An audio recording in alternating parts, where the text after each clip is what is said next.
ए आहे. बेस सगळ्यांचा कसा आहे? कॉमन आहे ए, म्हणजे ए आणि त्याचा जो पॉवर्स आहे त्याचा जो घातांक आहे ते काय एम प्लस एन प्लस तिघांची काय होईल पण बेरीज. उदाहरणार्थ 10चा घातांक 3 गुणिला 10चा घातांक 5 गुणिला 10चा घातांक 7. तर बेस किती आहे? बेस किती आहे? 10. आणि घातांक किती आहे? 7. मग आपण हे कसं लिहू शकतो?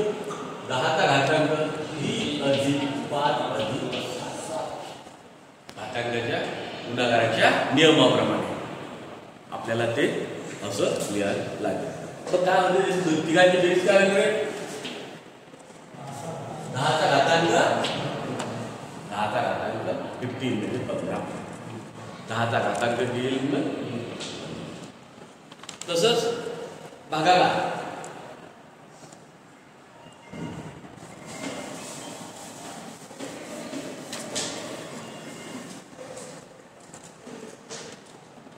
ए चा घातांक भागाकार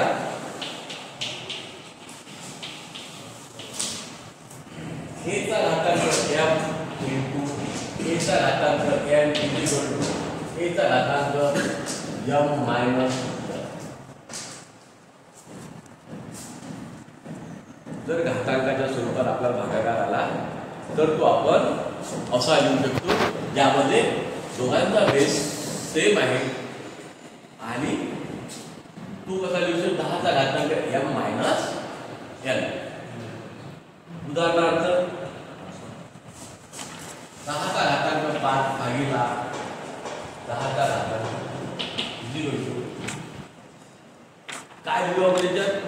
दोघांच्या मध्ये भागाकार असल्यामुळे 10चा घातांक 5 वजा 10चा घातांक, कारण की दोघांचं काय बेस सेम आहे. बेस सेम असलं तरच आपण घातांकाची बेरीज किंवा वजाबाकी करू शकतो. गुणाकार असला तर बेरीज करू आणि वजाबाकी असला भागाकार असला तर आपण त्याची वजाबाकी करू. बरोबर. 10चा घातांक 2 10चा वर्ग 100. नंतर आहे घातांचा घात, पॉवर ऑफ द पॉवर्स.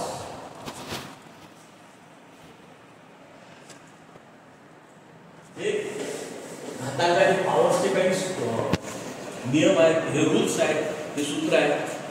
त्यानुसार आपण याचे पहिला अभ्यास करू. घातांकाचा घात म्हणजे power of the powers.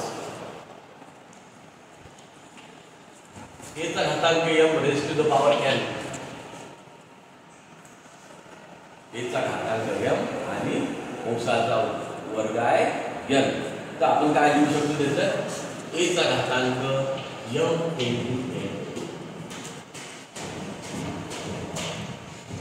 m into म्हणजे घातांकाचा बेसचा घात m आहे आणि कंसाचा घात किती आहे? n आहे. तर बेसवर आपण लिहू शकतो एचा घातांक m गुणिला n. आणि उदाहरणार्थ 10चा घातांक 3 कंसाचा वर्ग 2. तर आपण लिहू 10चा घातांक 3 गुणिला बरोबर किती होईल ते? 10चा घातांक 6. 10 वर 6 शून्य लिहिल्यापेक्षा 10 वर 6 शून्य लिहिलं तर संख्या कशी लिहिली जातात ते? 1 2 3 4 5 आणि 7. तर यांनी काय केलं? सरळ 10चा घातांक म्हणजे 1वर 6.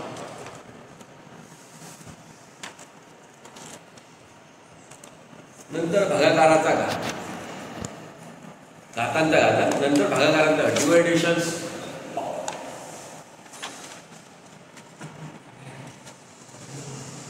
हे सूत्र आहे आणि या सूत्रानुसार आपल्याला पुढे फॉर्म्युलानुसार आपल्याला उदाहरण प्रॉब्लेम सॉल्व करायचे. डिवायडेशन मध्ये a डिवायडेड b चा घातांक m इक्वल टू a चा घात m आणि b चा घात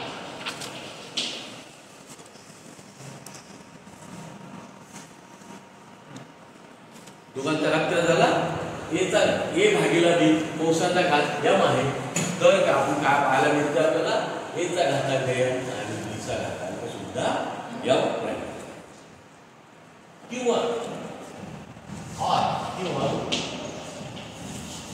एचा घातांक m बीचा घातांक m आपण लिहू शकतो a भागीला b चा घातांक कंसाचा घातांक उदाहरणार्थ 5/7 आहे घातांक 3 आहे तर आपण काय लिहू शकतो 5 चा घातांक 3 आणि 7 चा घातांक 4 जर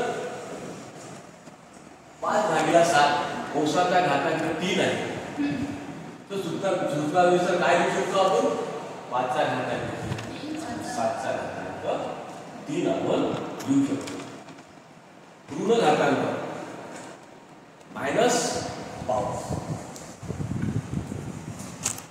ऋण घातांक पावर साईड पण कशात आहे ते मायनस ए चा घातांक मायनस इज इक्वल टू ए चा घात 1 ए चा घातांक मायनस भागाकारात जर ते आलं एचा घातांक भागाकारात घेतलं तर मायनसचं काय होईल मग प्लस इथं चिन्ह बदललेलं आहे एचा घातांक